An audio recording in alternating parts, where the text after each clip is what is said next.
মাজত মাত্ৰ 4টা দিন 15 ছেপ্টেম্বৰত ৰাজ্য চৰকাৰৰ এডিআৰইৰ প্ৰথমটো পৰীক্ষা চৰকাৰৰ তৃতীয় বৰ্গৰ নিযুক্তিৰ লিখিত পৰীক্ষা সাজু হৈছে 14 লক্ষাধিক পৰীক্ষাৰ্থী দিনে নিশাই ৰাজ্যৰ বিভিন্ন কোচিং চেণ্টাৰত মনোযোগেৰে প্ৰশিক্ষণ লৈ এতিয়া 15 ছেপ্টেম্বৰলৈ সাজু হৈছে পৰীক্ষাৰ্থীসকল পৰীক্ষাটো পালেহি প্ৰিপাৰেচন ভালে চলি আছে আশা কৰোঁ পৰীক্ষাটো ভালে যাব নিজৰ বেষ্ট দিম প্ৰিপাৰেচন চলাই আছো আৰু ঠিকে চলিছে এতিয়ালৈকে বাকি কি হয় 15 তাৰিখে দেখা যাব ৰাজ্যৰ বিভিন্ন পৰীক্ষা কেন্দ্ৰত 15 ছেপ্টেম্বৰৰ দিনা অনুষ্ঠিত হ'ব এই তৃতীয় বৰ্গৰ নিযুক্তিৰ লিখিত পৰীক্ষা 15 ছেপ্টেম্বৰত অনুষ্ঠিত হ'বলগীয়া এডিআৰই তৃতীয় বৰ্গৰ পৰীক্ষাৰ বাবে ইতিমধ্যে গোলাঘাটত সাজু কৰি তোলা হৈছে 88টা পৰীক্ষা কেন্দ্ৰ পৰীক্ষা কেন্দ্ৰসমূহৰ বাবে আৰক্ষীয়ে জাৰি কৰিছে বিশেষ নিৰ্দেশনা পৰীক্ষা কেন্দ্ৰৰ 100 মিটাৰ দূৰত্বলৈ নিষিদ্ধ আন লোকৰ প্ৰৱেশ এডমিট কাৰ্ড থকা পৰীক্ষাৰ্থীকে প্ৰৱেশৰ অনুমতি দিয়া হ'ব নিয়োজিত নিৰীক্ষক প্ৰধান শিক্ষক আৰু কৰ্মীসকলক দিয়া হ'ব পৰীক্ষা কেন্দ্ৰত প্ৰৱেশৰ অনুমতি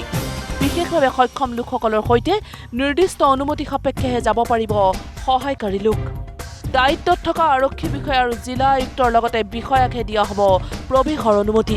15 আৰু 29 ছেপ্টেম্বৰৰ লগতে 27 অক্টোবৰত অনুষ্ঠিত হ'ব এই তৃতীয় চতুৰ্থ বৰ্গৰ লিখিত পৰীক্ষা যাতে স্বচ্ছ আৰু নিকাভাৱে অনুষ্ঠিত হৈ যায় তাৰ বাবে সকলো ধৰণৰ ব্যৱস্থা গ্ৰহণ কৰা হৈছে পৰীক্ষা কেন্দ্ৰসমূহত কিছুমান পৰিৱৰ্তন কৰা হৈছে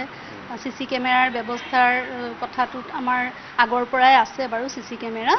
ইতিমধ্যে আমি প্ৰস্তুতি চলাইছো সুন্দৰভাৱে কি ধৰণে আমি কৰিব পাৰো আৰু যিখিনি সুৰক্ষা ব্যৱস্থাৰ প্ৰশাসনৰ পৰা আমাক যিখিনি দিয়া হৈছে যে সুৰক্ষা ব্যৱস্থা এইখিনিৰ ভিতৰত থাকিব লাগিব সেই সুৰক্ষা ব্যৱস্থাও আমাৰ বৰ্তমানে সুন্দৰভাৱে আমি মানে পৰিকল্পনাৰ ভিতৰতে এইখিনি ঠিক কৰিছো প্ৰস্তুতি প্ৰায় সম্পূৰ্ণ হৈ উঠিছে বুলি ক'ব পাৰি কেৱল যোগ্যতাৰ ভিত্তিতে পৰীক্ষাত উত্তীৰ্ণ হোৱাৰ আশা পালি দিনে নিশাই পৰিশ্ৰম কৰিছে শিক্ষাৰ্থীসকলে মেধাৰ ভিত্তিতে চৰকাৰী নিযুক্তি লাভ কৰাৰ আশা কৰিছে পৰীক্ষাৰ্থীসকলে যি পাৰো এটা প্ৰিপাৰেচন কৰি গৈ আছো যদি কনচেপ্টটো নতুন আমি যি পাৰো তাৰ চেষ্টা কৰিছো যি কৰিব পাৰো কিতাপখিনি পঢ়িছো ধুনীয়াকৈ আৰু ইণ্টাৰনেটৰ সহায় লৈছো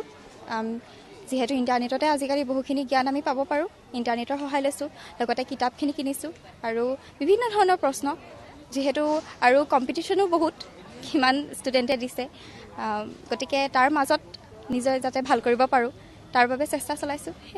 ক'বলৈ গ'লে এতিয়া এছাম মধ্যবিত্ত ঘৰৰ মানুহৰ ল'ৰা ছোৱালীয়ে বহুতখিনি কষ্ট কৰি আছে আৰু কিছুমানে সেই এডিআৰইটোৰ কাৰণেই প্ৰিপাৰেচন কৰি আছে